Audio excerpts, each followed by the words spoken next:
Había una vez 4 niños que se llamaban Peter, Susan, Edmund y Lucy, y esta historia cuenta algo que les sucedió cuando los enviaron lejos de Londres durante la guerra debido a los ataques aéreos. Los llevaron a la casa de un anciano profesor que vivía en el centro del país, a más de 15 kilómetros de la estación de ferrocarril más cercana y a 3 kilómetros de la oficina de correos más próxima. No tenía esposa y vivía en una casa muy grande con una ama de llaves llamada señora Macready y 3 sirvientas. Se llamaban Ivy, Margaret y Betty, pero no son muy relevantes para el relato. El profesor era un hombre muy viejo con una desgreñada mata de pelo blanco que le tapaba gran parte del rostro, además de la cabeza, y a los niños les cayó bien casi de inmediato. Aunque la tarde en que llegaron, cuando salió a recibirlos a la puerta principal, su aspecto le resultó tan raro que Lucy, que era la más joven, le tuvo un poco de miedo, y Edmund, que era el siguiente más joven, sintió ganas de echarse a reír y tuvo que fingir todo el tiempo que se sonaba la nariz para disimular. Aquella primera noche, en cuanto dieron las buenas noches al profesor y subieron a acostarse, los chicos fueron a la habitación de las chicas y discutieron la situación. «Nos ha tocado la lotería, no cabe duda», dijo Peter. «Esto es genial. Ese anciano nos dejará hacer todo lo que queramos». «Yo pienso que es un anciano encantador», comentó Susan. «¡Vamos, anda!», exclamó Edmund, que estaba cansado, aunque fingía no estarlo, algo que siempre lo ponía de mal humor. «No empiezas a hablar así». «¿Cómo? Y además tendrías que estar ya en la cama. Intentas hablar como mamá. ¿Quién eres tú para decir cuándo tengo que irme a la cama? Porque no vas a dormir tú». «¿No sería mejor que nos fuéramos todos a dormir? Seguro que se armará un buen alboroto si nos oyen hablando aquí». «No, nada de eso», afirmó Peter. «Os digo que esta es la clase de casa donde a nadie le va a importar lo que hagamos. De todos modos, no nos oirán. Es necesario andar al menos 10 minutos para ir desde aquí al comedor. Y también hay una buena cantidad de escaleras y de pasillos entre un sitio y el otro». «¿Qué es ese ruido?», dijo Lucy de repente. Era una casa mucho más grande que cualquier otra en la que la niña hubiera estado jamás, y pensar en todos aquellos pasillos largos e hileras de puertas que conducían a habitaciones vacías empezaba a inquietarla un poco. «No es más que un pájaro, boba», contestó Edmund. «Es un búho», afirmó Peter. «Ese sitio será un lugar maravilloso para observar pájaros». «Me voy a acostar.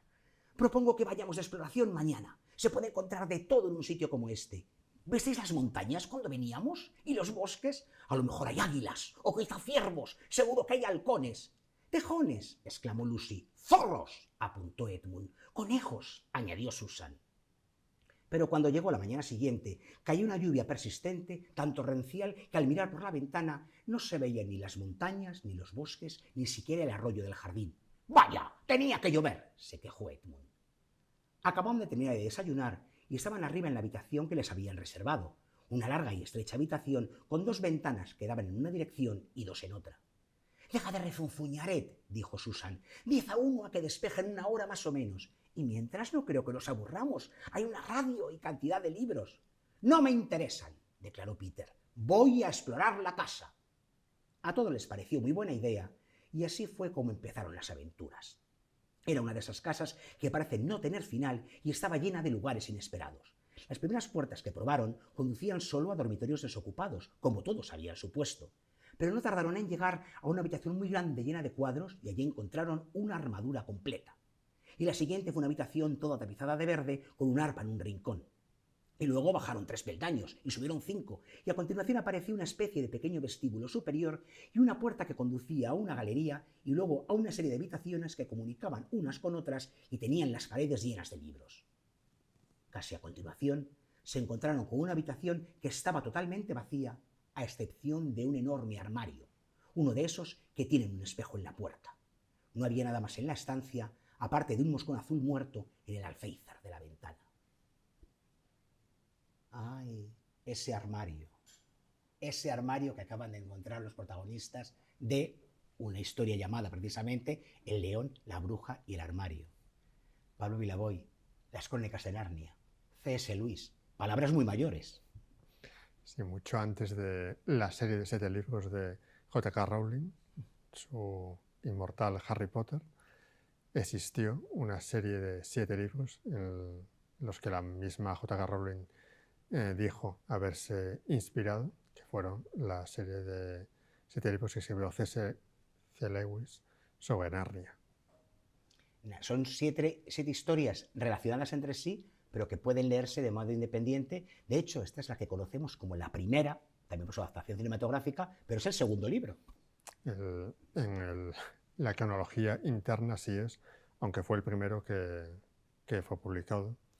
y que dio fama internacional a este escritor irlandés que puso mucho de su vida en este libro en concreto, porque él también de niño, junto a su hermano, vivió en un caserón a las afueras de Belfast y allí él y su hermano creaban mundos imaginarios y bueno, se plantó la simiente de esta historia de unos niños que son desalojados, desocupados de Londres de la Segunda Guerra Mundial y van a esta casa donde hay ese armario que los trasladará a ese mundo mágico de Narnia. Un autor, por cierto, C.S. Lewis, para todos los públicos, para todas las edades, no solo porque Narnia se disfruta a cualquier edad, sino porque luego en su trayectoria ha publicado y publicó en su momento libros para adultos. Libros, por cierto, bellísimos y dolorosos. Así como el famoso Una pena en observación, en el que se basó la obra de teatro Tierras de penumbra, que dio lugar a la película interpretada por Deborah Winger y Anthony Hopkins.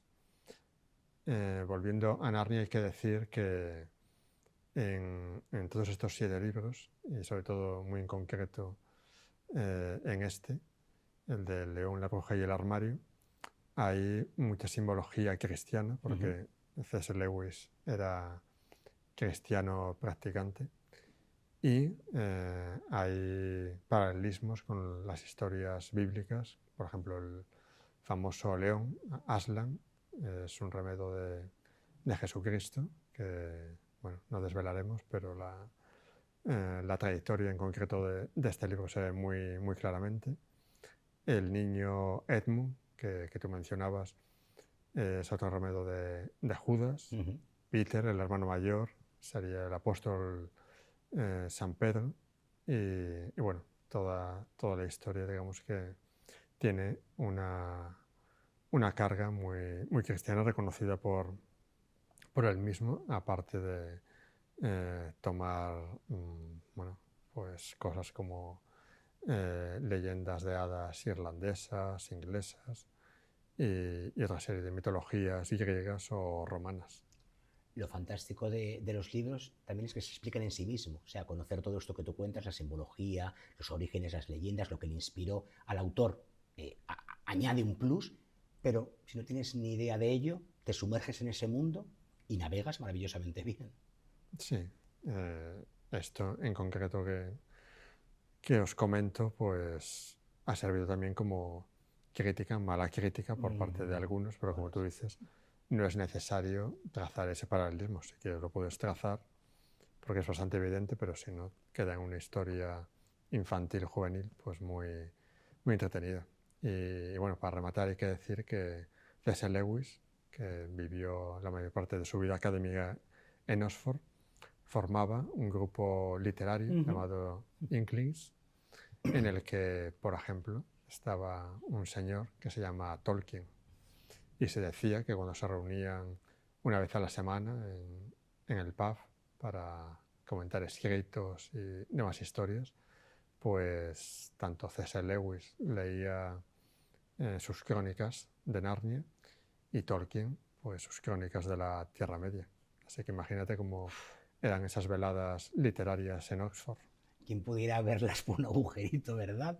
Lo bueno es que nos queda la obra, por lo menos. Pues no sabemos cómo serían aquellas reuniones, pero sí sabemos cómo son los textos de Tolkien, como tú decías, y sobre todo en este caso, lo que toca hoy, las crónicas de Narnia, de C.S. Lewis, dice muy bien Pablo Vilaboy, me da por llamarle C.S. Lewis. Saben ustedes qué ocurre con esto del inglés, como nunca uno lo va a hablar bien del todo, lo habla como quiere. Sea como sea, hay una cosa que se pronuncia siempre del mismo modo y casi en cualquier idioma. Las crónicas de Narnia.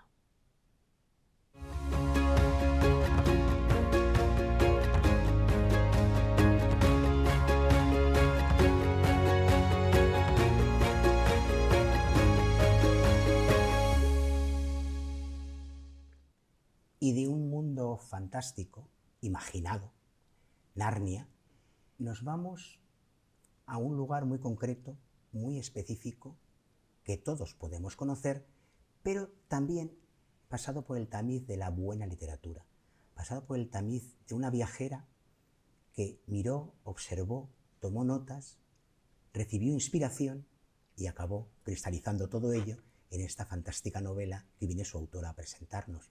Marina San Martín, bienvenida a El arpa de Bécquer. Pues muchísimas gracias por invitarme. Gracias a vosotros, Óscar, un placer. Las manos tan pequeñas. Eso es.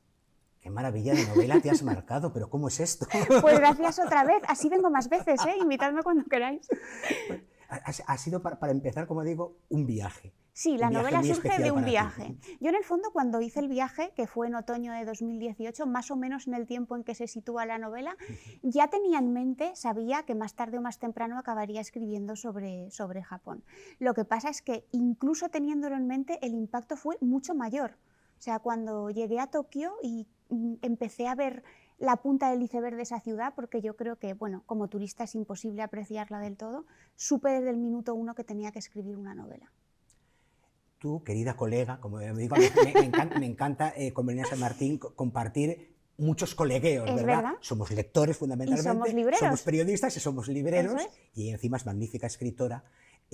Has hecho tú que además sabes tanto sobre el género, has hecho una novela negra de las de siempre, porque es una novela negra de atmósfera, como Manhattan Transfer de Yo en dos pasos. Sí, aunque hombre, muchos digan, Manhattan Transfer me parece una obra maestra, que me compares con eso ya, vamos. Bueno, pero siempre hay quien dice, no es novela negra, es que no tiene que haber gángsters, no importa, porque el género negro también, ¿verdad? Es claro, eso, la ciudad, la atmósfera, las gentes, y tú aquí lo retratas. Yo creo que el género negro cada vez amplía más sus fronteras, o sea, es como un país que se va expandiendo poco a poco, no sé yo si dentro de 100 años solo habrá género negro, pero para mí lo importante, más allá de los crímenes en una novela que se considere negra, es la intriga y el suspense. Yo creo que hay dos tipos de novela negra, la ficción criminal estricta, y luego toda aquella historia, toda aquella trama que encierra una tensión. O sea, que sin que necesariamente pase nada, el lector o quien está viendo una película en el cine, pues eso, es Hitchcock o es Patricia Highsmith o es Las manos tan pequeñas. Aunque hay que decir que en Las manos tan pequeñas sí que hay un crimen. Efectivamente, hay un crimen, y además recurres para adaptarla a tu modo de narrar, para adaptarla a la atmósfera que le conviene a esta novela, al ritmo, por cierto, porque qué cadencia, con qué calma, con qué pausa lo vas contando, pero como dices, van cayendo las fichas de dominó. Es como exactamente, es como cuando tiras la primera ficha y caen todas las demás. Y van al ritmo que requiere, pero como te digo, recurres a una estructura entre comillas clásica también del género, que es empezar casi por el final. Hay una gran película como es Perdición de Billy Wilder, que empieza contándola a alguien, y vamos, Laura también es un recuerdo de Otto Preminger, y aquí tú también comienzas por el último día. Primer amor también, la literatura rusa lo hace mucho, señores que se reúnen a tomar el samovar y de repente uno dice, os voy a contar cuando tenía 15 años, novela de 500 páginas. No, esta solo tiene 208, las justas. Pero sí que es verdad que empieza, y de hecho el capítulo se llama así, con el primer día contado desde el último. Porque en el fondo yo creo que Las manos tan pequeñas es sobre todo una confesión. O sea, es la confesión que la escritora Olivia Galván le hace al diplomático Gonzalo Marcos sobre lo que ella considera que ocurrió de verdad alrededor del crimen de Noriko Aya. Entonces lo que hace es llevar al lector a su pasado inmediato y reconstruirlo poco a poco. Otra cualidad, ahora diremos por qué es otra cualidad básica de toda buena novela es que encierra un mensaje. ¿Lo sabías? Es una plegaria dentro de una botella que la escritora lanza al mar, o mejor debería escribir una confesión. El mensaje es el germen compacto y duro, ardiente, del que brotan todas las palabras como tentáculos. Es el núcleo de la tierra. Núcleo de la tierra, sí. Es maravilloso, porque es que además vas trazando, practicándolo, un estupendo tratado de teoría literaria. Está muy bien esto porque parece que lo hayamos preparado. Yo te digo confesión y tú me... Miren, lo tenía marcado. Marina no sabe qué páginas tengo marcadas. Sí, no, es verdad que yo, como mi trabajo principal es el de periodista de novela negra, y leo muchas, y leo algunas muy buenas y muchas muy malas, cuando me senté a escribir esta, tenía la sensación de que solo podía hacerlo para intentar reflexionar sobre los clichés y no caer en ellos desde la perspectiva de una escritora. Entonces, en este sentido, la novela da bastante juego por lo que tú comentas, porque es la investigación sobre el crimen de la bailarina, pero al mismo tiempo también una constante reflexión sobre cómo se escriben novelas. Y también una constante reflexión sobre qué entendemos por la verdad. Efectivamente, porque es un juego literario que haces maravilloso, porque desde la primera línea sabemos que la narradora no es fiable del todo, pero eso también nos motiva. Claro, es como que decir, ¿quién es fiable "Uy, del todo?". Efectivamente, ¿verdad? También, mira, eso es algo que se dice mucho en teoría literaria, Sí. pero que por suerte un montón de escritores han, y también tú, habéis desmontado eso de el narrador nunca miente. ¿Cómo que no? ¿Cómo que no? El narrador tiene que mentir siempre. Es al juego Sí, sí, literario, sí. ¿no? Esa es la trampa. Y si no mentir, porque yo creo que en esta novela no es tanto una mentira como una duda. El que sale de la novela no sale con certezas, sino con la obligación un poco de decidir si creer o no creer a Olivia Galván. Entonces hay muchas veces, desde que estoy promocionando la novela, que me preguntan, ¿pero la historia que cuenta Olivia es la de verdad? Pues no lo sé. En la primera página hay un parrafito en el que ella dice, me llamo Olivia Galván y voy a contar toda la verdad sobre lo que ocurrió. Es la suya. Claro, es su novela. Exactamente, yo creo que la verdad solo se puede contar desde el yo, porque hay tantas verdades como individuos. Y por otro lado también creo que Las manos tan pequeñas debería ir firmada por Olivia Galván, que es un juego ya que me planteé, pero me pareció demasiado osado. Pero bueno, es su novela. Es su historia. Luego es asombroso, Marina, todo esto que estás contando, estamos hablando de la teoría literaria, de tu trabajo como periodista, integrado e insertado en la propia construcción de la novela, pero que todo eso no pesa. Has conseguido despojarla de cualquier artificio, sobre todo de cualquier pretensión, digámoslo así, intelectual, porque lo que haces es que el lector entre a las emociones, entre a las sensaciones, y todo lo demás va llegando. Lo has organizado, como, nunca mejor dicho, como las cajas chinas. Una cosa va en otra, una cosa coincide con otra, una cosa confluye en otra, pero tú lo vas leyendo de tirón de tirón. Luego es cuando cierras el libro, cuando dices, caramba, qué inteligente y qué modo de trenzarlo.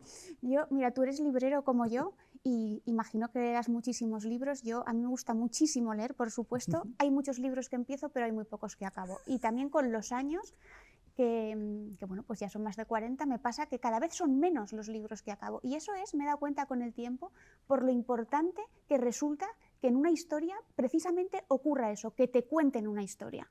Y yo creo que en la literatura actual a muchos autores a veces se les olvida.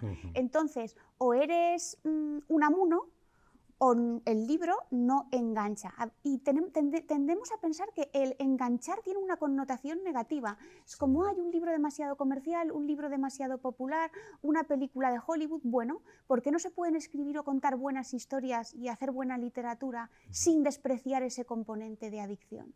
A mí lo que más contenta me pone, lo que más contenta me está poniendo con esta novela es que cuando la gente me dice que la ha leído, me dice que la ha leído del tirón, que no podían parar de leerla. Incluso he visto alguna reseña de no me caían bien los personajes, no me gusta Japón, pero por alguna extraña razón no podía parar de leerla. Entonces, en ese sentido pienso, objetivo conseguido. Claro, porque has creado, como yo decía, has creado atmósfera, sí. una voz narradora absolutamente cautivadora, aunque sea para rechazarla. Sí, exacto. Pero es como Sherezade contando el cuento. Hay ¿no? una película magnífica que es de mis favoritas, que todo el mundo conoce, que es Memorias de África, con una escena maravillosa en la que ellos dos, Robert Redford y su compañero viajero, la desafían durante una cena a Meryl Streep y Isaac Denison a que les cuente una historia. Y a partir de una frase, Isaac Denison les cuenta una historia que los mantiene en vilo durante toda la velada, ¿no? Yo veía eso y decía, yo quiero saber hacer eso. O sea, creo que esa es la magia de la literatura, del cine, del arte en general, ¿no? Que consiga transportar a quien lo mira o a quien lo lee. Y eso puede ser perfectamente, puede ocurrir en una novela comercial como en la alta literatura, en la literatura independiente. No creo que sea despreciable, al revés. Creo que es un ingrediente esencial. Y además, Marina, ¿quién traza la frontera? Como los críticos de la época le decían a Chandler, qué pena que un señor que escribe tan bien haga novela policíaca. ¿Y qué malo? Claro, mira Pulp Fiction en el cine. Yo tiendo mucho a mezclar las dos cosas porque creo que además con más frecuencia ahora el audiovisual y el literario beben el uno del otro constantemente. Hay muchos guionistas de televisión que ahora escriben novela negra y al revés. Y me parece importantísimo eso. Creo que se puede hacer un buen producto que al mismo tiempo sea una buena obra. O sea, puede ser las dos cosas. Muy bien matizado. Sí, eso me gusta. Eso es lo que yo intento hacer. Aquí hay mucha, para bien, cultura audiovisual. Sí, claro que sí. La tuya, la de los personajes y la del propio lector. Hay mucha cultura ¿verdad? audiovisual y, bueno, mucha parece que yo sea, y mucha cultura literaria, muchas referencias de las que a mí me gustan. O sea, yo siempre vuelco en mis historias y en mis personajes las historias, las tramas que a mí me han gustado. La música también, las variaciones, están ahí, las variaciones Goldberg, que es una pieza musical que me fascina, porque la descubrí cuando era muy pequeña y vi El silencio de los corderos, y desde entonces siempre la escucho. Y entonces Olivia le regala a su marido, por ejemplo, un vinilo de las variaciones Goldberg. Mira, y eso me permite volver a algo que quiero destacar una y cien veces de tu novela, que es el ritmo. Sí, es verdad, me lo has El dicho. modo de contarlo, porque eso, has conseguido que sea de verdad una voz que se está confesando o que nos está engañando, es el juego Sí. literario, cada uno que lo asuma, que lo interprete como quiera, pero has conseguido ese ritmo, ese tono, además, por cierto, muy oriental, muy de película japonesa. Sí, eso lo habíamos hablado tú y yo además. Lo que pasa es que también esta novela tenía una peculiaridad y es que aunque efectivamente es una novela, es una confesión oral, o sea, se construye todo a partir de una conversación en una taberna en la que ella recrea los días que ha pasado en Tokio, pues eso, inmersa en este crimen terrible, ¿no? Entonces, precisamente porque era algo contado, yo siempre lo hago, pero con esta novela más, cada vez que terminaba una sesión de escritura, leía en voz alta. Igual que decía ahora que creo que es fundamental que una historia te enganche, creo también que en la literatura es fundamental que una historia nos suene bien. Lo que dices tú del ritmo. A lo mejor no lo notamos, pero si suena mal sí lo vamos a notar. Tienes toda razón. Si suena mal sí que la vamos a dejar, sí que nos va a costar más leerla. Entonces, aunque parezca mentira, la literatura también tiene mucho de música. Mira la poesía tiene métrica. La prosa no tiene métrica, pero en el fondo sí que tiene un ritmo misterioso que la escritora tiene que encontrar. Entonces yo creo que ahí, está mal que yo lo diga, pero yo creo que lo he conseguido. No, está muy bien que lo digas, ya desde el título, Las manos tan pequeñas, Sí. que hace referencia a un grandísimo poema y a una magnífica película al mismo tiempo, ¿verdad? Efectivamente, hace referencia a uno de mis poemas favoritos, que es un poema de Cummings, ¿sí? Y que conozco desde hace mucho tiempo y que siempre había querido integrar en alguna de las ficciones que hago. Y a su vez este poema aparece en una película también maravillosa de Woody Allen que se llama Hannah y sus hermanas, en la que Michael Caine seduce a Barbara Hershey regalándole un poemario de Cummings y leyéndole este poema en voz alta, ¿no? Y me parece todo maravilloso, un montón de referencias. Marina, lo comentábamos hace poco en aquella fantástica reunión que tuvimos en tu librería, en Cervantes Sí. y Compañía, con el Club de Lectura, Sí. que dirige nuestra querida coordinadora, la coordinadora de este programa, Pepa Muñoz. Pues un saludo para Pepa. Claro, el Club LL Locura La de quiero Libros. mucho, sí. Y como digo, allí hablábamos de muchas cosas y nos dábamos cuenta que es como una novela de maduración. Es una novela de la que tú estás especialmente satisfecha y contenta. Creo que es la novela que soñaste, que eso a veces, aunque estéis muy contentos del resultado, los escritores, igual siempre os queda algo. Y yo aquí te noto especialmente satisfecha con decir, sí, así la soñé o así me surgió y aquí está. Sí, bueno, yo tengo 5 novelas. Sí que es verdad que esta novela entronca claramente con mi segunda novela, que es una novela que yo quiero de una forma especial, porque me parece que su título resume un poco la temática que me obsesiona cuando me invento historias, ¿no? Esta segunda novela mía se llama El amor que nos vuelve malvados.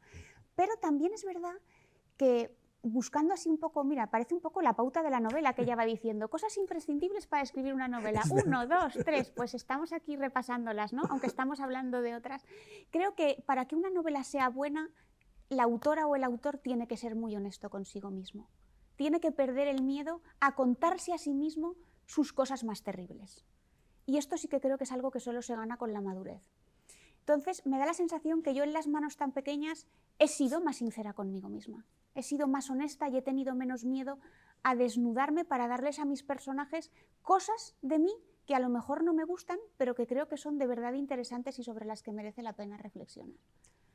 Y tal vez han apreciado lo mágico de esta novela, que ven que en el fondo no hemos contado prácticamente nada del argumento, no hemos dicho nada. porque el argumento no hay que contarlo, hay que vivirlo. Y yo quería terminar, Marina, con una frase que también yo tenía señalada y casi viene al hilo de lo que hemos contado, como si lo hubiéramos tenido pautado, para que vean ustedes cuando hay comunicación con la escritora. Es como un fantástico. baile esto. Siempre me he sentido atraída por el sufrimiento de los demás. Acceder a él es como asistir a una interpretación teatral desde la parte trasera del escenario. Solo algunos privilegiados pueden hacerlo. El lector de esta novela es un espectador privilegiado, porque anteriormente así lo ha sido la escritora Marina San Martín. Muchísimas gracias, qué bonito. Gracias a ti por esta novela, por tu visita, por tu labor periodística y cultural, por tu labor como librera. Te esperamos cuando quieras, esta es tu casa, Marina. Pues pienso volver, es un hecho. Pues ya te hacemos hueco aquí, cuando tú quieras. Ahora no me voy. Pues nos la llevamos a Marina San Martín y a su novela Las manos tan pequeñas al ángulo oscuro del salón con el arpa para que repose, para que tome conciencia de que dentro de poco ha de volver a sonar al ritmo, a la cadencia que la novela que tengamos nos pida y volveremos con todos ustedes.